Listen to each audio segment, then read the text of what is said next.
everybody. This is KPR Network. I'm your host, Rashonda Hayes, also known as Rogue. Purge 55, all the way live. Yeah, and it's Oliver Baker, also known as Bake Boogie. You know what I'm saying? Some people know me as Bake Nasty, your mama's favorite stepdaddy. You dig? But today, I got my homeboy, city council member. I know he was on the Santa Monica School Board. He created a youth center in our neighborhood. The man doesn't play. He's all about the community. And we had today, lucky to have my guy, Oscar De La Torre. What's happening, man? Welcome, Hey, Oscar. all right. What's good, everybody? Really a pleasure to be on your program. And anyway, looking forward to get into the questions and to enter the discussion. And I'm so glad to see people of color occupying this space and expressing our world view and our vision for a better future. No, absolutely, Oscar. Right. And when Pudge and I, when we ran into Oscar at the pier, it was community night. And that was the first, we was like, man, we got to get Oscar on because he is an example or representative of our community that took the other route. You know, we got a lot of examples that go the street route, and we can bring them on. We got a lot of examples that go the athlete route, you know, actor route, right? But here's someone who decided to put his mind, his interest back into the community. And, you know, we're in Santa Monica, so, you know, we have a large Caucasian community, but also we have Latino and Black community, which was here, I think, first before it became gentrified over time. But we want to talk about all that. Let's get into the questions, Ro. All right. Yeah, so Oscar, tell us how did you get into local politics? What was the motivation behind that? Well, you know, when I graduated from college in 1998, I finished my master's degree, came back to Santa Monica. My goal was always to give back to my community. And I started working at Santa Monica High School.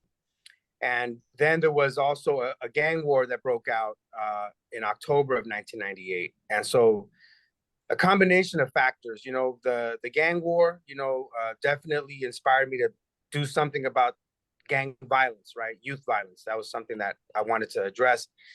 But then as I started working on that problem, I started realizing that a lot of these issues stem from school, right? So young people that were being suspended, they were already put on what now is called the school to prison pipeline. Like you get suspended, then you drop out of high school, then you end up in juvenile hall, right? And so I started addressing that issue. We formed a group called Mothers for Justice. We started advocating at the school board. And when we went to a school board meeting and there was a school board member that just started talking really bad about our group, you know, she said, you know, hey, why is it called Mothers for Justice? And, you know, you're perpetuating a stereotype that the fathers aren't involved. You know, she said some stuff that really upset everybody. Long story short, they said, hey, she's running for re-election and you should run against her. And that's how I got pushed into school board politics because I was focused on running a youth center. I just opened up the youth center. But then when we open up the youth center, we start talking to parents and parents are saying, my kids are being suspended. My kids are being expelled. We started seeing a pattern where Black and Latino students were being suspended at high, you know, at disproportionate rates. So like, for example, if you were African-American at Lincoln Middle School, you were 4 times more likely to be suspended than if you were a white student. Wow. And so we saw those disparities at John Adams as well. And I went to John Adams and here's the thing, I was suspended myself 3 times. So I started seeing like, wait a minute, look, you know, how these young people, they're being targeted. It's sort of like we call it racial profiling, let's say, you know, with police, you know, and so forth in the community. But that same thing was happening within the public schools where kids of color, you know, were being targeted for suspensions and expulsions, you know, not sort of like a different approach. And luckily, you know, we changed that. You know, that was part of my goal is to change that on the school board. And now we don't use, we don't punish, we don't take away a child from their education as a form of punishment. Like, think about that. You're suspending a kid and you're telling them go stay home for 3 days. Now that child is behind school. Yeah. And then you're setting them up for failure, you know? And so anyway, we don't do that anymore in the public school system in Santa Monica. There still are suspensions and there still are expulsions. The state of California says there's 3 things. If you do these 3 things, you get automatically expelled. Bring a weapon, sell drugs, and anything around sexual harassment. Those are the three sort of mandatory reasons why you get expelled. But in terms of suspensions, there's a lot more flexibility now, and the schools are doing more in-house suspensions. They're not, telling kids to stay home for 3 days anymore. So that was a real positive thing in terms of the outcome of that initial issue that catapulted my career into public service here in Santa Monica. That's awesome. Now that leads into my next question, because it's really important for parents to be involved in their child's school district. Can you tell the people why that is important? Like, especially like the with all the challenges that minorities face in these schools, why is it so important for parents to really get involved? Well, it's wow. I would just say an investment in public education, or an investment in education, period, even though I'm a big proponent of public education, is the most important investment that a parent will ever make. I mean, think about that. More important than a house, a car, any of that, is in your own education and in the education of your children, because that education will enable that child to one day have the house and the car and all the other things that they will need, right? So the foundation has to be a strong, solid education. So parents need to value that, and get involved. I mean, you go to a PTA meeting, PTSA meeting, there aren't that many of the parents who should be in the room, right? And that's also a part of like the schools not really being culturally relevant when it comes to those types of parent engagement programs, right? And so we do have Latino parent groups in our school district, and we also do have African American parent support groups, and I think that's all positive. So there are opportunities for parents to get involved where they can feel, more comfortable in a welcoming space. Like, I know my mom went to one meeting at Will Rogers in the PTSA and never went back. And I asked her about that, when I was on the school board. She said, well, the first meeting I went to was all in English and I didn't understand English. So there was no simultaneous translation, like, which now they have simultaneous translation. You can wear a headset, and know what they're saying. So the school district has addressed, some of those impediments to parent engagement, but it's just so important for parents to get involved because, once you get involved, you go to a PTSA meeting, the principal sees you. When you go now talk to the principal sees you differently, because now the principal sees you as someone that's more active in the school culture, and not just in your child's education, but you're caring about all children in the school. It gives you a lot more leverage, right? Like, you have a lot more respect, when you talk to the principal, because he or she will see you now as a parent leader, not just an individual parent. You now have the backup of the parent groups that you belong to, right? The PTSA or the African American Parent Support Group, or like the ELACs. There's different sort of bilingual parent groups as well. That's right, and absolutely. I'm glad you said that, because, and if these districts, people are watching, and your school district doesn't have these sorts of groups set up, then you create one, and get involved. Right. But and then Oscar, yeah, he was suspended, but he's not telling you guys that he ended up becoming our school president. I was at the school when he was our school president, and he played football too. I think Pudge will talk a little bit about that. But recently we seen Oscar in the LA Unified School District. I know Santa Monica is different than LA Unified, but we've seen where workers went on strike. We've seen there was some what do you call it? Bad words being said about Black people within the school board. How do we mend these relationships? How do we become better at this, what we're doing, how we've been here in Santa Monica, and we still got a lot of work to do, but how do we become better communicators? I think you and I both know it has a lot to do with age, maybe, and generation, but talk to us a little bit about this. Yeah, well, a couple of issues. The strike that happened in Los Angeles, I mean, with the cost of living that has gone up, inflation, everything has gone up. So really, if you think about it, everyone has taken a pay cut just with the inflation going up, because your money ain't the same no more, it ain't worth the same. So, these really what they call classified staff, the schools are divided into two types of what they call bargaining units, right? You have teachers, their union is they represent certificated staff.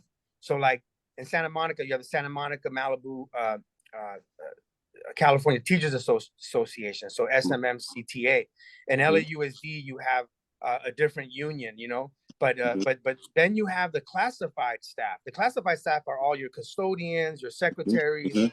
you know, Right. all the people that are not certificated, like basically everyone that's not a teacher, right?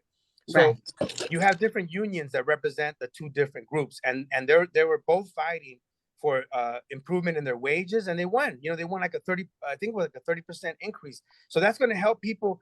Really, it's not really so much of an increase because this is like, if you know, it's just to It's keep what's up. due. You know what I'm It's saying? what's due, Yeah. right? Yeah. Yeah. Yeah. So even though we can all celebrate the fact that they got an increase, I mean, really, it's not going to be a big difference in their household income because the price of everything has gone up, right? So we need to make sure that these frontline workers, you know, especially teachers, you know, people working in public schools, that they can make a living. You know, I mean, think about these people wake up every day and they're feeding our children, they're making sure our children get educated. The least we can do for them is that we can ensure that they can do the same for their own children. You know what I'm saying? Like, it would be a Mhm. travesty for these folks to do so much for society, for all of us, and then they can't even provide for their own families, you know? So Yeah. really And can I important just that, add? Can I just add? Those people are our people. They're our cousins, our uncles, our yeah, sisters, our brothers who are working. You know, those jobs. go for it. Police. You know, I'm on the coalition for police reform. Uh, you know, do you believe that the actions of the police across the country now?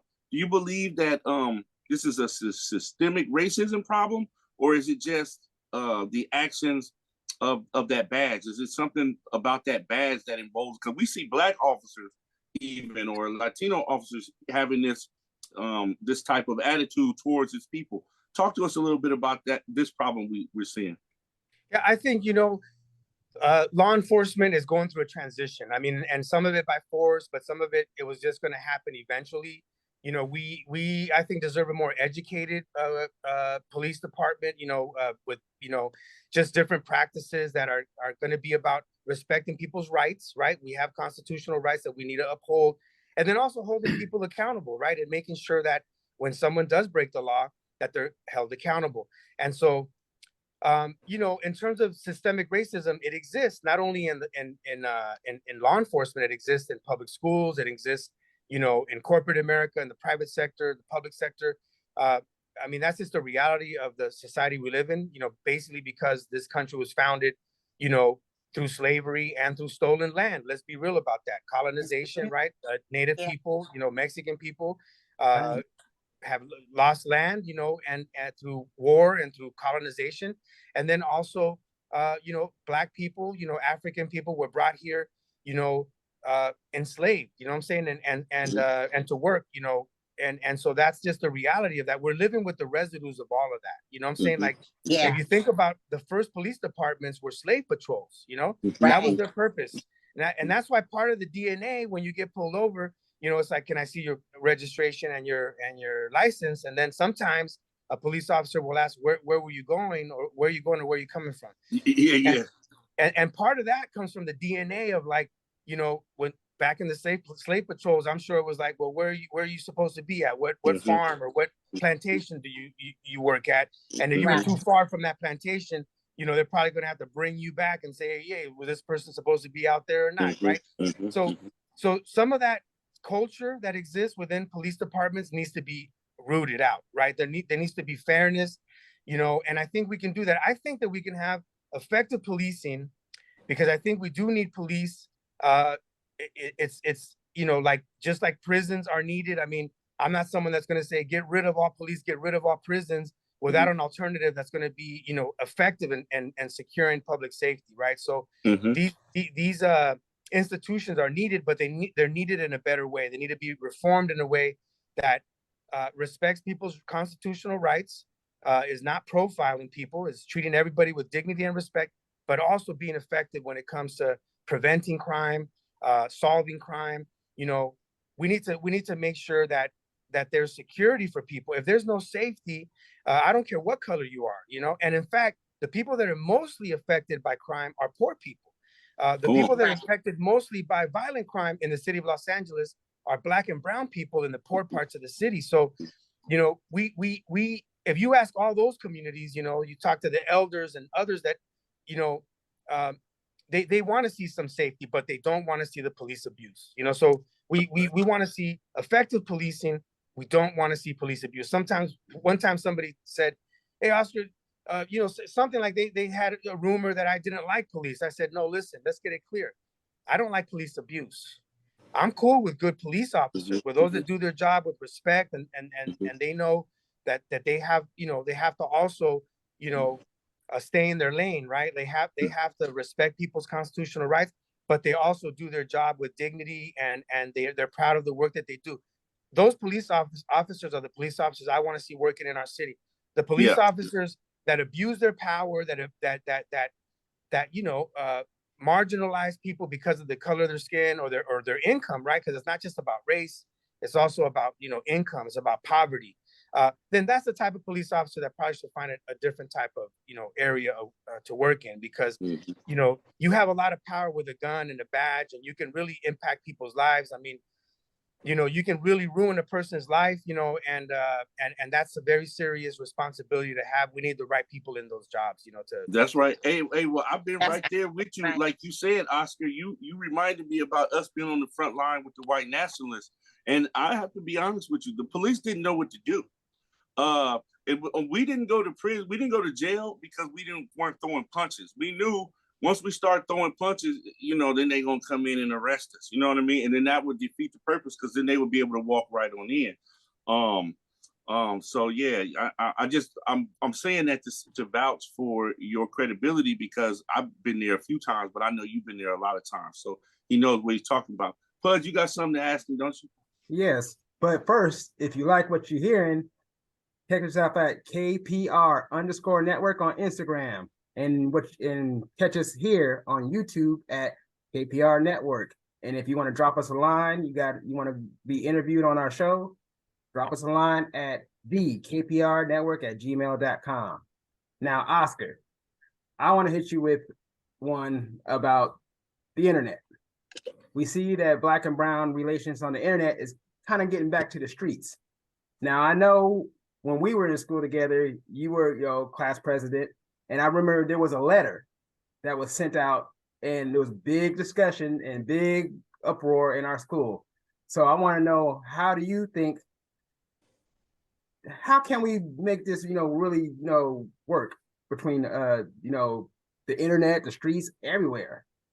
Yeah, I think that's a very important question, because look, there's people that want us divided. You know what I'm saying? And I'm not just talking about, I mean, bottom line is there's people in power that don't want to see the unity between people. So they try to divide folks, right? It's been this old strategy, this divide and conquer strategy. It doesn't just happen between Black and brown. It happens within the Black community, right? Right.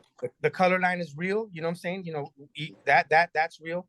In the Latino community as well, they taught us to hate the Indian in us. You know what I'm saying? So you heard that with I know Oliver talked a little bit about the racist comments made by some of the LA City Council members.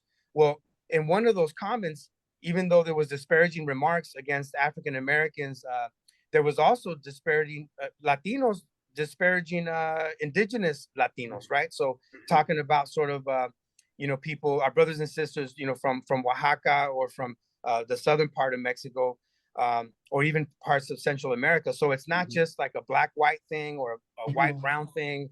It's also within us, right? So it's an internal issue and also an external issue.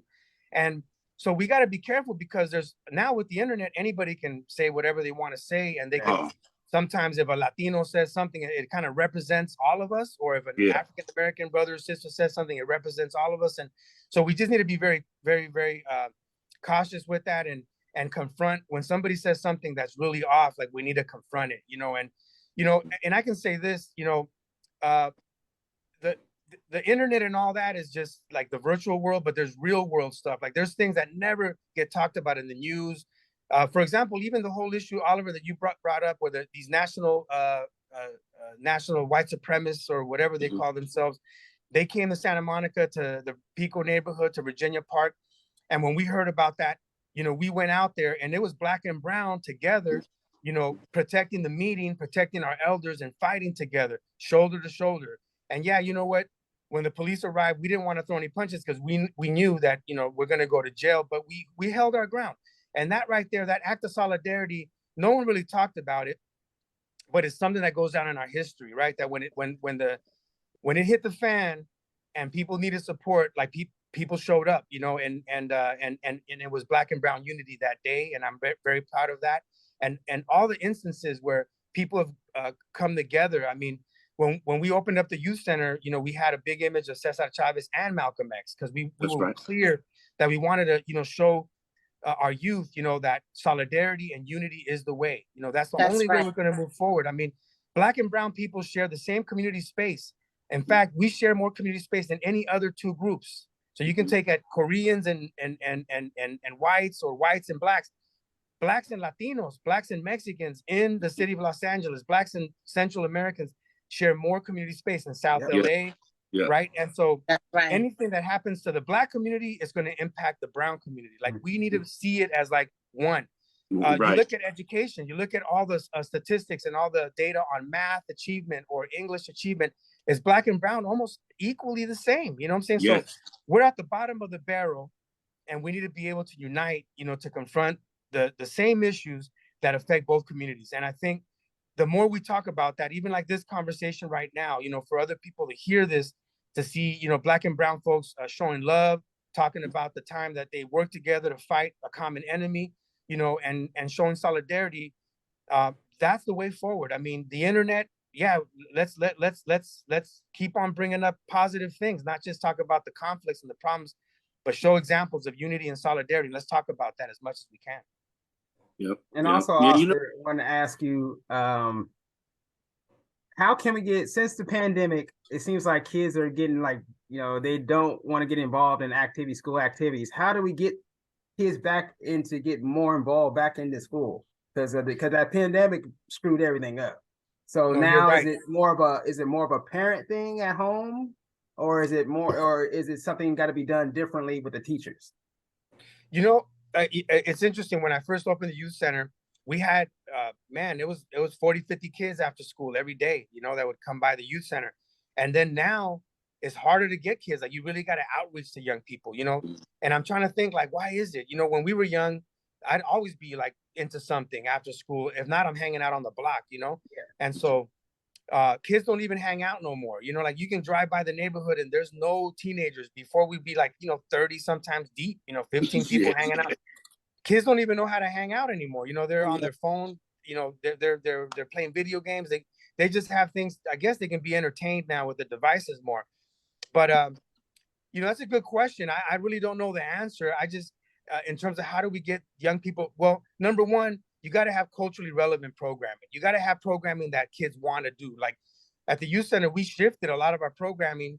Now we do like mostly like music and film, and, you know, like things that are attractive to young people. They're very technologically savvy. They want access to technology, to cameras and stuff. Entrepreneurship. Young people want to also make a little bit of money, right? They want to have that incentive. And so it's a different way. I mean, where before young people were looking more like for services, now they're like trying to find a way, you know, to you know, enhance their career and look and think of different pathways. Not all the kids are thinking about college anymore. Also, they're looking for different career pathways where they can make a living without having to end up in debt, you know, after like 4 or 5 years of college. So a lot of things are shifting in terms of youth development. So I think like that question, right, that you ask is kind of a difficult one to answer, because we're in the middle of this transition right now. Yeah. But I do think that if you outreach to young people, you invite them to come to your spaces, you know, you give them incentives, you know, you say, hey, look, you know, you have access to this, and you know, and it's fun. I mean, that's the other thing too, is young people want to congregate. They want to have a good time. They want to be around each other and their peers. I think we need, though, a lot of like more retreats. I think we should be taking young people, like, leave their phones at home and take them on like weekend retreats, like maybe like a Friday, Saturday, Sunday, return on a Monday. More of that, you know. And it could be all girls, it could be all boys, it could be Black and brown boys, it could be like, you know, it could be all the different ways to bring people together. It could be multicultural. But I think retreats, I think it's going to be the future of like how we get young people to reconnect with each other, and also with after school programs or with school programs. That's right. Ro. That's right. No, I'm enjoying everything that I'm hearing, and I think we're running out of time, guys. Yeah. Are we? Oscar, we want to say thank you for giving us your time to come on our show today.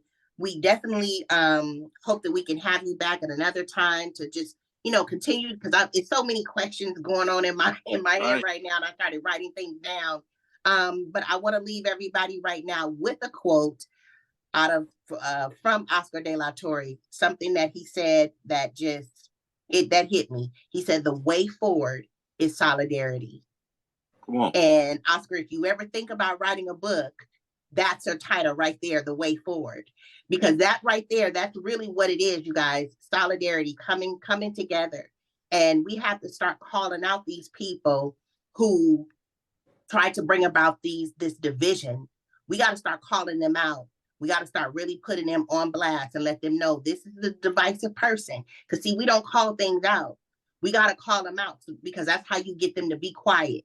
Okay, and we got to Sister start Ro. coming Okay, together. hey, Sister Ro. See, Yeah. I prepped Oscar. I said, "No, we're gonna be easy this time, Oscar. We're not gonna punch nobody in the mouth right away. You know what I'm saying? We still try to get followers and everything like that. But we definitely gonna have our brother on because like I expressed to him, and he got it right away that we're not trying on this show. We're not trying to bring out all these negative images. We're inundated with that on the internet. What we want to give some knowledge, some information. That's why it's called KPR. Knowledge, power, respect. Only way we respect anything over here is if it's knowledgeable and that it can empower someone else, and so that's what Oscar came and did today. And we appreciate you, Oscar, for all that you came and dropped on us, man. And we gonna definitely hit you back up. And he's in DC, so he did this on the whim. So we salute you, Oscar, man, and we'll get back to you in a minute.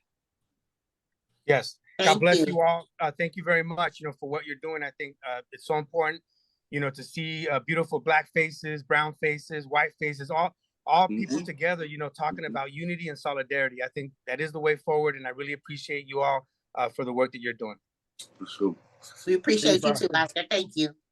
Yeah. God bless. God bless.